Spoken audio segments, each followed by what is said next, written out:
Сыр мен құпияны кімдерге айтуға болмайды? Сәлем достар, сіздермен бірге тән саулығы арнасы. Каналыма тіркеліп, қоңырау белгісін басуды ұмытпаңыздар. Ақын Жандарбек Бұлғақовтың «Құпияны сақтайды үш-ақ адам, егер оның екеуі өлген болса» деп айтқаны бар еді бір айтыста. Рас. Алайда сырды ешкім іште сақтай алмайтынын білсек те, оны басқаға айтқымыз кеп тұрады. Өз сырыңды ашқан, өзгенің ешкімге айтпа дегенін шашқан дұрыс па, бұрыс па?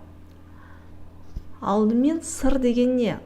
Оны кімдерге айтуға болмайтынын анықтап алайық. Жалпы, сыр деп адамның көз тиеді деген жақсы жаңалығын және сөз тиеді деп қорқатын жағдайын, мәселесін айналасындағылардан жасыруы. Біреудің жасырғанын жасыру психологиялық тұрғыда ауыр жүк. Оны сақтай алатыныңызға сенбесеңіз, дұрысы тыңдамаңыз.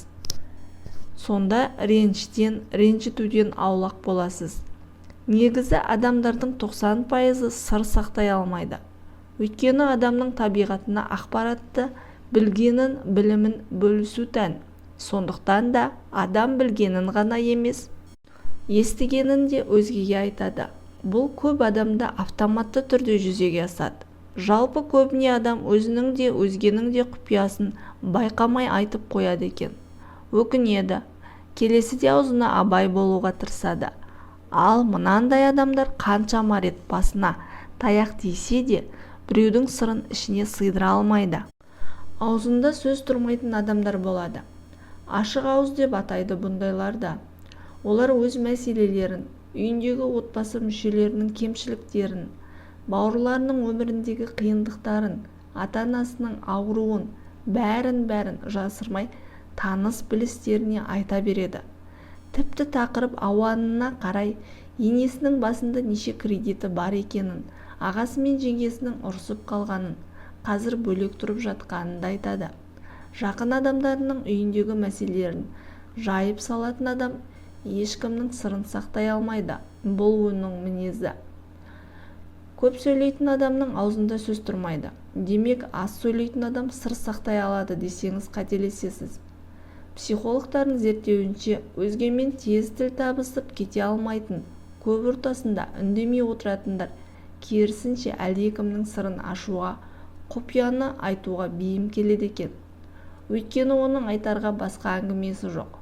Сондықтан естіген өсек сөзді, біреудің ауруын, тағдырын, көршісінің ішіп келген күні әйелін ұрып соғатынын, абысынының көрген құқайын айтады.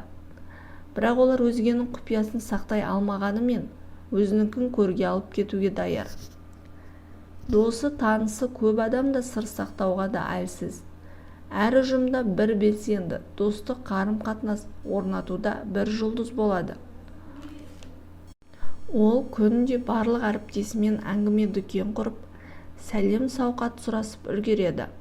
Сол сияқты оқуды бітіргеніне 10-20 жыл өтсе де, сыныптастарымен, группаластарымен байланыс орнатып, бәрінің басын қосып жүретіндер бар. Осындай типтегі адамдар бір әріптесінің сөзін екіншісіне сөз арасында байқамай айтып қоятынын жантану мамандар зерттеп дәлелдеген.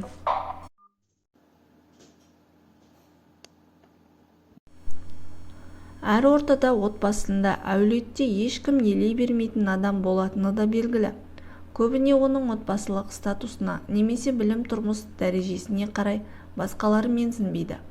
Міне, осы елеусіз қалатын адам жұрттың жасырған құпиясын, кемшілігін біліп, көріп қойса, өзгелерге әдемілеп айтуға құмар.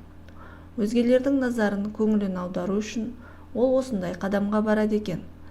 Бұндай адамдар басқаның қызығушылығын өзіне арттыру үшін қызық әңгіме табайын деген мақсатта әдейі айналасындағылардың, тіпті әнші, актерлардың сырын, құпиясын іздеп жүреді дейді психологтар.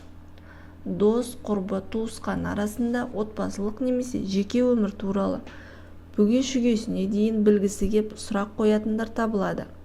Жақсы, шүкір, жұрт қатарлы өмір сүріп жатырмыз деп қысқа қайырсаңыз да, сұрақты түрлендіріп қойып, үйіңіздің неше бөлмесі бар екенін, жалақыңыздың қанша екенін біліп алады да, Ол осылай тәптіштеп сұрайтындар өзгенің құпиясын мүлде сақтай алмайды. Пәленшенің келіні кетіп қалыпты, түгеншенің қалада екінші әйелі бар екен деген сияқты ешкім сұрамаса да өсек тасып жүретіндерге де ешқандай сырды айтуға болмайды. Олар тек ауыл-аймақтағы жаңалықтарды емес, әлемде болып жатқан оқиғаларды, саяси өзгерістерді де жұрт сұрамаса да білгішсініп айтып береді. Бұндай адамға өзіңіздің ғана емес, өзге туралы басқа біреуден естігеніңізді де айтпаңыз. Ол әдейі айтпайды, жай айналасына білгіш боп көрінгісі келеді. Байқасаңыз, ешкім біреудің сырын жаман оймен айтпайды. Саған ғана айтып жатырмын деген құпияңызды да әдейі жайып салмайды. Сондықтан ешкімге ренжудің қажеті жоқ. Белгілі француз драматургы Марсель Паноль құпия бұл ешкімге айтпайтын сыр емес, екі адамның оңашада отырып сыбырлап айтатын әңгімесі деген екен. Бұл біреуге айтқан сырыңыз құпия емес, ол оны келесі біреуге міндетті түрде айтады дегенді білдіреді. Бұл әбден зерттеліп дәлелденген. Олай болса, ешкімге білмеуі тез, құпияңызды ішіңізде сақтай біліңіз. Ал айттыңыз ба, кейін сырымды шашты деп ешкімге ренжімеңіз.